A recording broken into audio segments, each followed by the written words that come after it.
So just give a little bit of an introduction to Juan. He worked in finance before founding Regali, and he's been honored and recognized by the New York City Commissioner of Consumer Affairs as well as the mayor for his outstanding work providing financial services to predominantly Latino communities.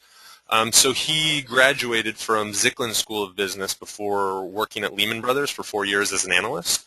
And since founding Regali, Juan and his partner Edrizio have been working to unlock millions of dollars in support for families in Latin America by replacing traditional remittances with SMS e-gift cards for local retailers.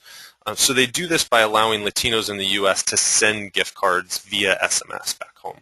So family members in Latin American countries can redeem this money in local stores and supermarkets where remittance recipients already shop. So thanks for joining us today, Juan. We're going to just ask a couple of questions that we hope will be helpful to the prospective applicants that we have on the line. So first, starting out, I just want to hear a little bit about how you prepared for the Echoing Green application, and if you have any tips for folks that you think would be particularly helpful. Yeah, absolutely. So we've actually done a few applications in the past for incubators and grants, and I think the key difference with Echoing Green's application is the fact that it was a lot more introverted. It really forced us to dig deeper than we did in the past. A lot of other applications typically just ask you for your idea, the model, and they pretty much leave it at that. I think with Echoing Green's application, it really more, and unmuted. To Becca's point earlier, they really are looking to invest more in the individual as opposed to the actual idea. So I think the best preparation for that is really to sort of make sure you understand why you're doing what you're doing, make sure it is in fact passionate, and then you can identify and articulate that effectively on paper.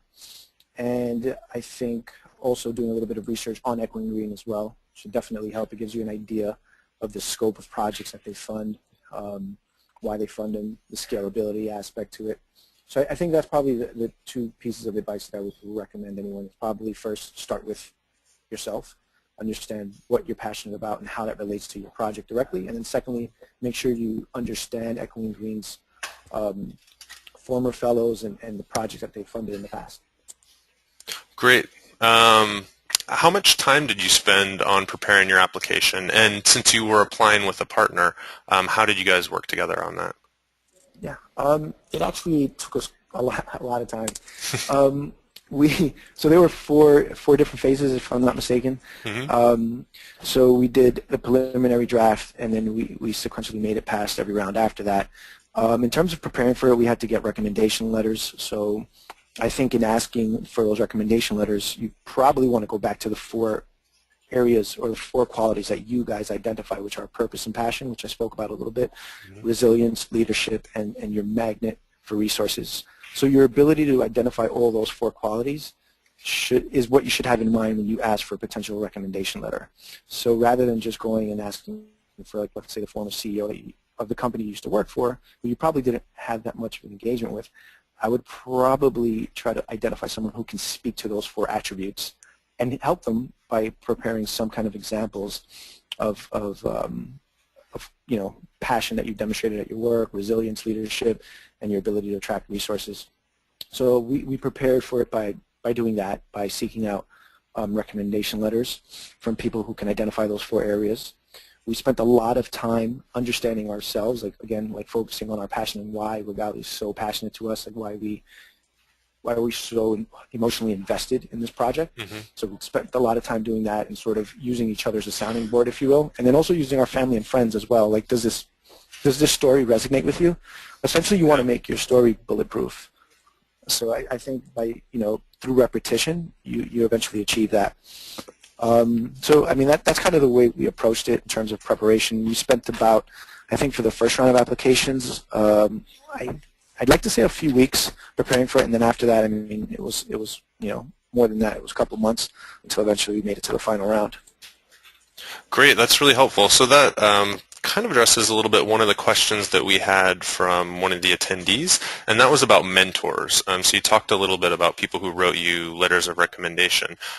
What mentors have been helpful to you over the years, and where can some of the Latino participants on the call, where can they be looking for mentors? Are there any networks or organizations that you found to be really helpful? Yeah, absolutely. I'm actually attending an event later today called Hispanic Federation, which is basically a nonprofit that provides a huge network of access to capital, other potential Hispanic-owned organizations, and they're a great outlet for young Latino professionals. They provide potential board service, so if you're interested in serving on a board, they can facilitate that. I think aside from actual affiliate networks, however, I think for me personally, it was just a little closer to home. My mother's always been someone that I've respected a great deal, just her ability to overcome a number of obstacles throughout her life. So for every individual, it may be different, but outside of affiliates, I would probably recommend that everyone sort of look close to the circle around you and identify the people that you admire most, and then try to see how you can learn from those experiences. Great. And sort of follow-up to that, we've heard from a lot of fellows in our network that those mentoring relationships have been really instrumental in their work, but some folks have had less experience with mentor relationships. What should people be expecting from a mentor, and how should they try and use people in their network as they're trying to get a social enterprise off the ground? I think that's actually an interesting point. I think the process itself is more organic than people would like to admit. I think there's a lot of programs out there, a lot of like I remember when I worked at Lehman Brothers, they had great intentions. They tried to pair us with potential mentors internally, depending on our skill sets and et cetera. That wasn't always the best. That didn't always yield the best outcomes. I think a lot of mentorship programs really work best when they're organic, and by that I mean like you have to seek it out yourself. You have to eventually let the relationship develop over time. I try to identify someone who probably has similar interests, and also probably identify people who have experiences that you want to sort of learn from.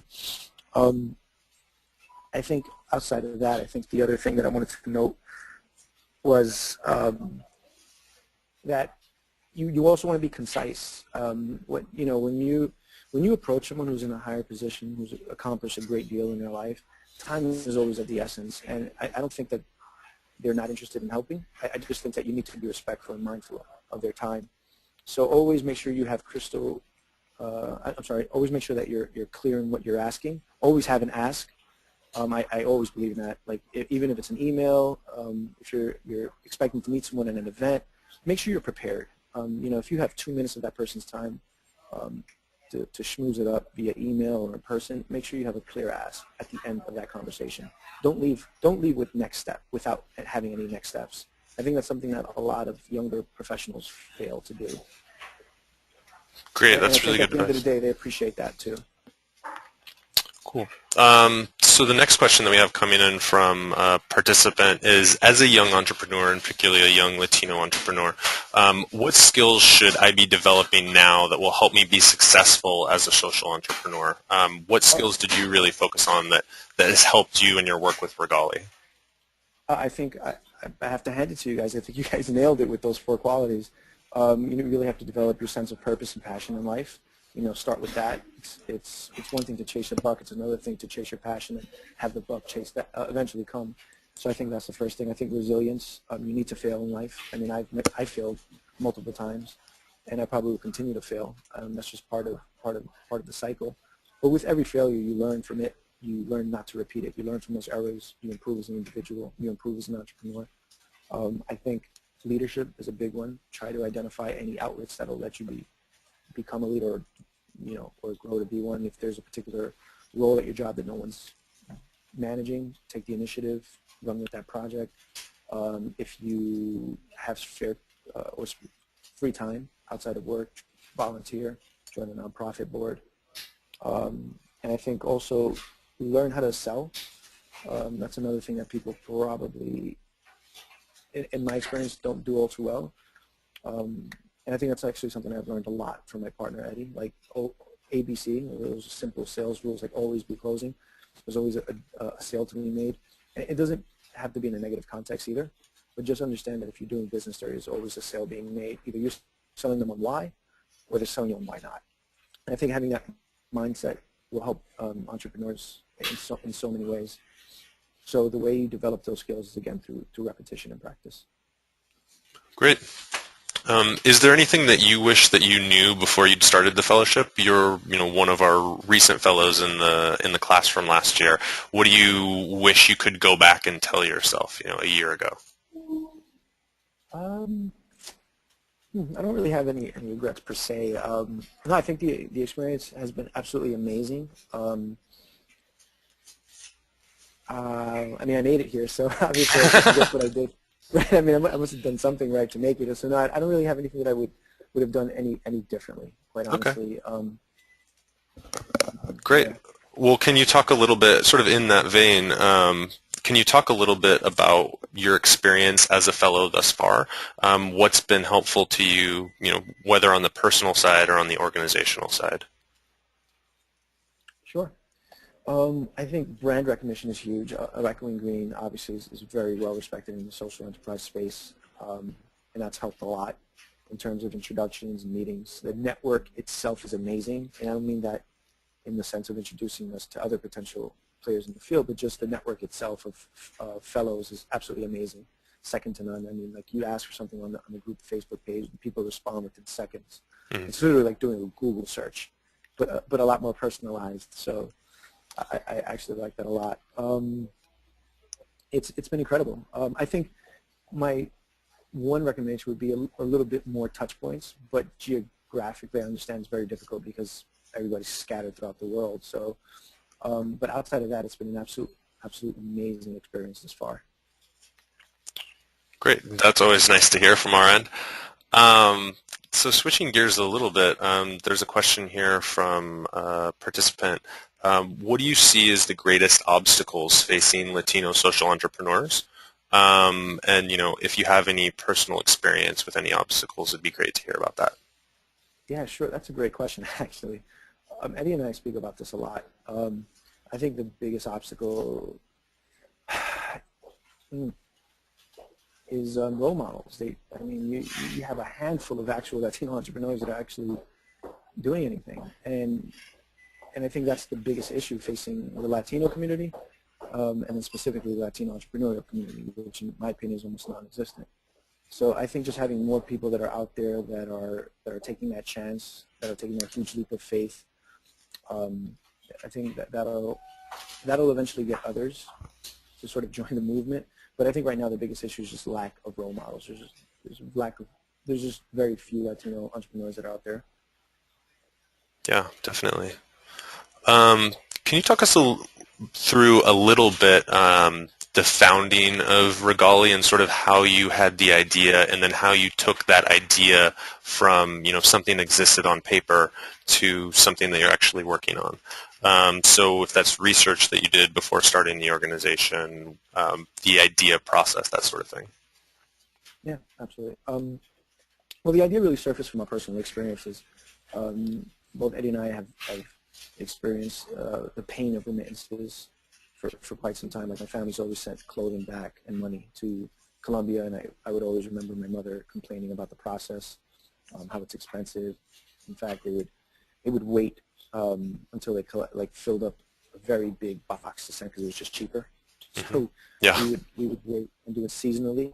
And Eddie too, he's been on both sides of on the fence. He's been both a sender and a recipient, because he grew up in the Dominican Republic before he migrated here.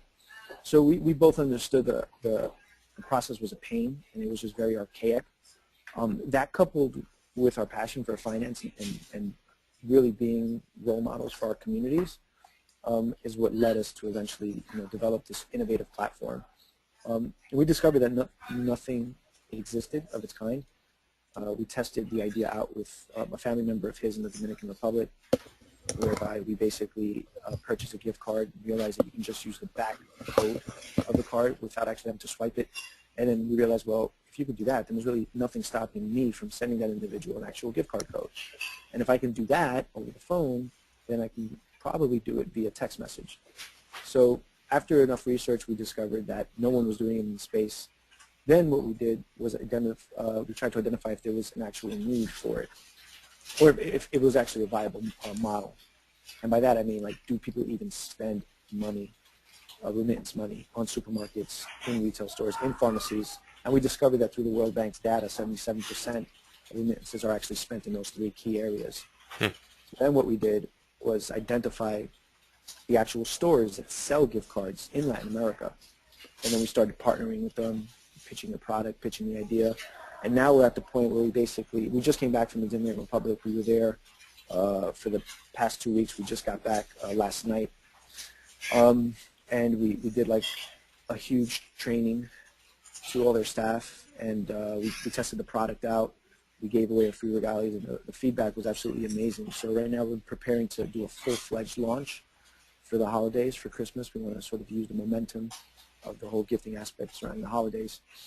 And that's kind of where we are today. But I mean, from infancy stage to where we are today, it's been a lot of hard work, a lot of sleepless nights. It definitely hasn't been easy at times, but I think the biggest thing is just resilience, conviction, dedication, hard work. I mean, you know, there really is there's no other way to success. It's just hard work and dedication. That's probably the two things that I would leave any person who's on this call who's interested in doing the fellowship. I mean, it is rewarding, but you definitely have to put in a lot of work.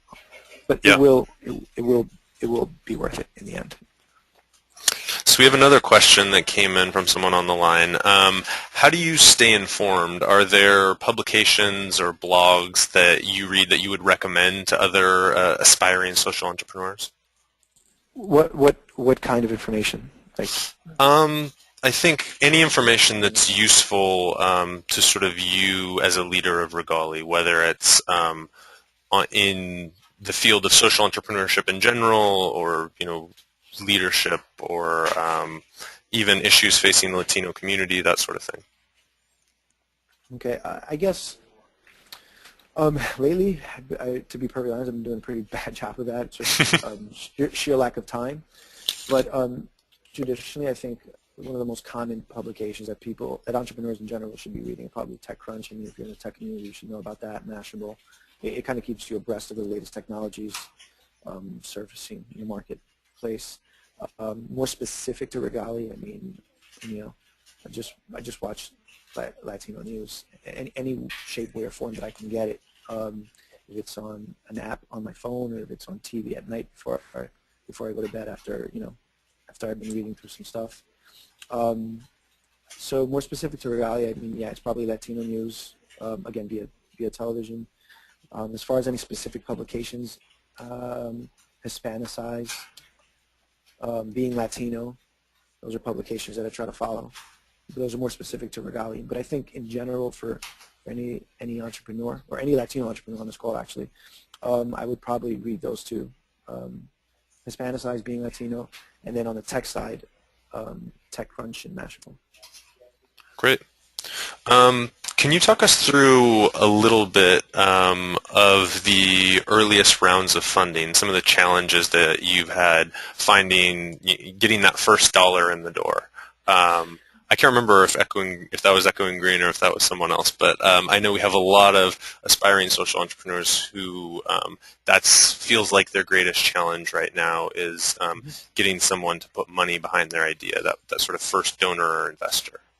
Oh yeah, it's huge, and it's probably one of the biggest, well, not motivators, but it is one of the biggest challenges that I think a lot of entrepreneurs face, and one of the big things that sort of deters people once they can't after a certain amount of time. But again, I think persistence will trump that eventually.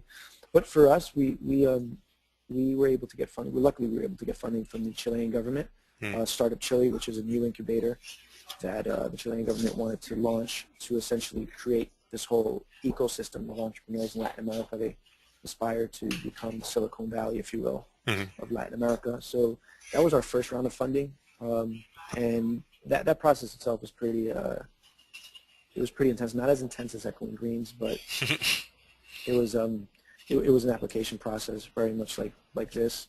It was only one round, and I think being in that incubator taught us a lot about, at least it taught me a lot about presentation. Probably one of the skills I don't think I had prior to Regali. And by presentation, I mean it gives you the whole notion of how to sell a business, right? So doing a pitch deck, walking through a presentation, learning how to format it correctly, learning how to keep within your time frame. A lot of time people will go above and beyond, learning how to be concise, learning how to format certain things, highlight certain things that investors are more concerned with, and sort of less, and sort of weed out the fluff. So I think that experience taught us a lot, or taught me a lot at least, on how to sell. And I think my recommendation for any entrepreneur on the phone right now is probably YouTube or research a few pitch decks. There's a lot of information out there on that. I mean, that's if you're talking, they go hand in hand. If you're talking about fundraising, you're talking about pitching, and I think in order to fundraise, you need to learn how to pitch first.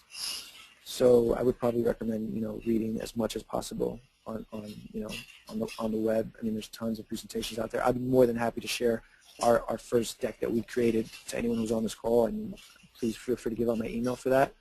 And and sort of stick to a framework that makes sense. And then the more you do it, the easier it comes, the better you get at it, and then you start to understand what concerns or reservations investors actually have, because that ends up being the holdup between you and an actual physical check for your business. So the more you do it, the more you learn about the process, and the more you learn about what investors really want to see. Great. This has been really helpful, Juan. Thanks so much for joining us this afternoon. I know that it sounds like people on the webinar have gotten a lot out of this.